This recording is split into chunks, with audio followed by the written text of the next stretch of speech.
El 18 de abril de 1933 nació el Partido Socialista de Chile, destinado a ser uno de los principales conglomerados políticos del país durante las décadas de la democracia clásica chilena. La agrupación no estaría exenta de problemas y contradicciones, así como tuvo importantes líderes y una influencia intelectual destacada en diversos ámbitos, así como una proyección nacional. En 1956 formó una gran alianza con el Partido Comunista, fundado en 1922, que se denominó Frente de Acción Popular, FRAP, que marcó el comienzo de la llamada vía chilena al socialismo. En la década de 1960, el Partido Socialista se vio influido por la marea revolucionaria y por el impacto del triunfo de la Revolución Cubana, llegando a proclamar en 1967 en su Congreso de Chillán que la violencia revolucionaria es inevitable y es legítima para llegar al poder. Finalmente, en 1970, uno de los suyos llegó a la moneda por vías institucionales liderando la Unidad Popular. Era el médico Salvador Allende. La década de 1930 fue propicia para el movimiento socialista chileno. Por una parte, en esos años hubo numerosas y variadas propuestas políticas que fueron parte de la disputa ideológica y de la renovación política en una época que no solo rompió con la década anterior, sino también con el siglo XIX. Por otro lado, en medio de la anarquía que vivió Chile tras la caída de Carlos Ibáñez del Campo a mediados de 1931, se implantó la República Socialista el 4 de junio de 1932, que se extendió por 12 días en sentido estricto o hasta septiembre en sentido más amplio, que representó sin duda el símbolo de una época. Aunque breve y fallida, mostraba la determinación de una tendencia que irrumpía con fuerza en el escenario político nacional. Posteriormente, las diferentes agrupaciones de orientación socialista procuraron reunir fuerzas y evaluar la formación de un proyecto político común, unitario, que diera más vigor al ideario que se oponía tanto al liberalismo económico como a la segunda administración de Arturo Alessandri Palma. Los caminos fueron confluyendo, de manera que varios grupos pequeños dieron vida a una agrupación más sólida e influyente, que sería precisamente el Partido Socialista de Chile. En la jornada de unificación realizada el 18 de abril de 1933 participaron diferentes fuerzas, como recordó después Óscar Schnake en un discurso. Se encontraban delegados de la Orden Socialista, del Partido Socialista Marxista, de la Acción Revolucionaria Socialista y de la Nueva Acción Pública, con el objeto de proceder a la fusión de estos grupos y de constituir el Partido Socialista. Por su parte, Eugenio Mate manifestó la firme convicción de que la unión de todos los trabajadores manuales e intelectuales conduciría a satisfacer los anhelos de redención del proletariado. Finalmente, Marmaduke Grove exhortó a todos los camaradas presentes a luchar con fe inquebrantable por el triunfo de la causa socialista. Esto lo dijeron en la fundación del Partido Socialista, el acta notarial del 6 de diciembre de 1934. Precisamente Grove, Schnake y Mate serían figuras fundamentales de esa naciente colectividad. Se comprendía que el Partido Socialista era una organización de clase de los trabajadores manuales e intelectuales, y su objetivo sería la renovación social y la liberación económica, cultural, moral y política del ser humano, estableciendo un régimen de distribución de riqueza que permitía la satisfacción total de sus necesidades materiales y espirituales, además de la elevación de su cultura y de sus sentimientos, lo que ilustra ciertamente un rasgo utópico del ideario socialista. A su juicio, el sistema capitalista con la propiedad privada sobre los medios de producción implicaba fatalmente la lucha de clases y debía ser sustituido por un régimen de economía socialista, en que sea abolida la propiedad privada.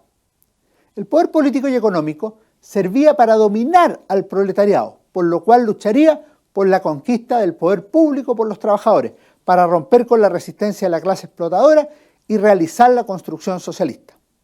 El PS suscribía la tesis de que la última etapa de la expansión capitalista era el imperialismo de las grandes potencias industriales, que debía ser combatido por el socialismo, que también tenía un carácter internacionalista. Además, consideraba que todo reformismo era contrario a los intereses de la clase explotada.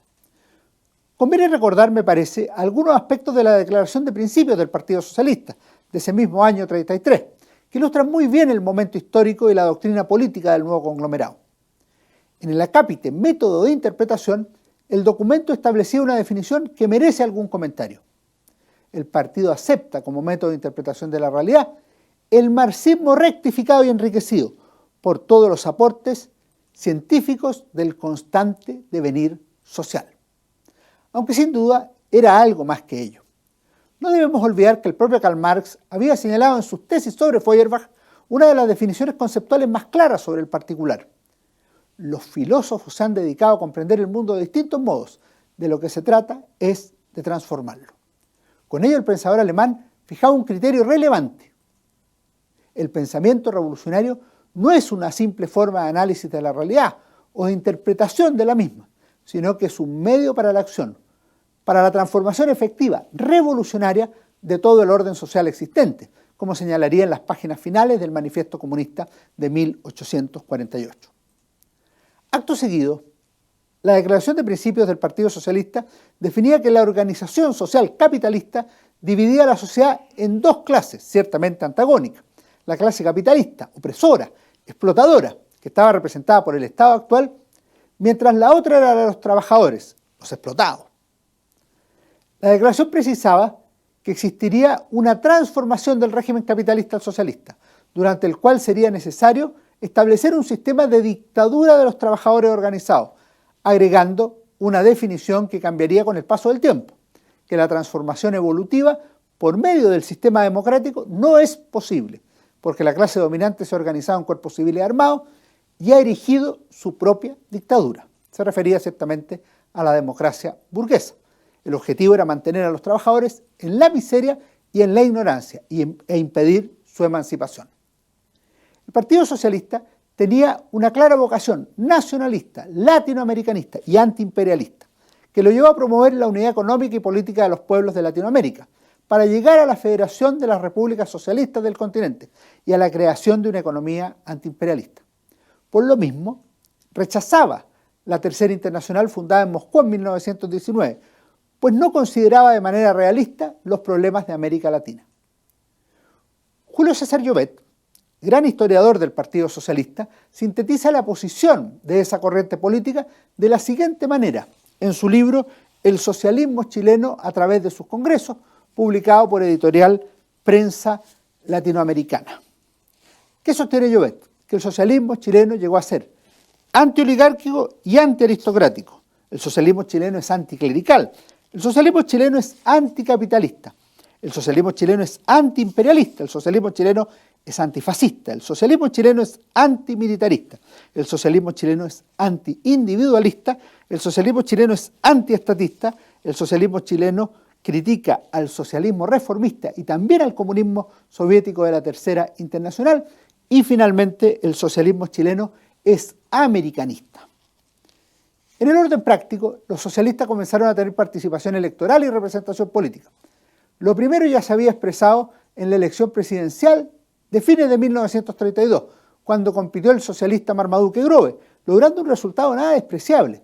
Entre 5 candidatos, obtuvo en esa ocasión 60.000 votos y el 17,7% de los sufragios, siendo solo superado por el vencedor, Arturo Alessandri Palma.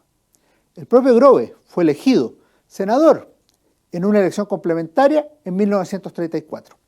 Especialmente importantes resultarían, según me parece, las elecciones parlamentarias de 1937, en las cuales los socialistas participaron por primera vez a nivel nacional, obteniendo 3 senadores y 19 diputados.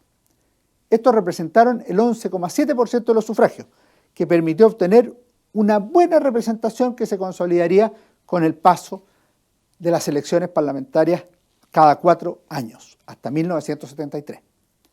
Quizá todavía más importante, en esos comicios fue elegido por Valparaíso el joven médico socialista Salvador Allende, todavía no cumplía los 30 años, que se transformaría en la principal figura política del Partido Socialista en el siglo XX. Después elegido senador en 1945, reelegido en 1953, 61 y 1969.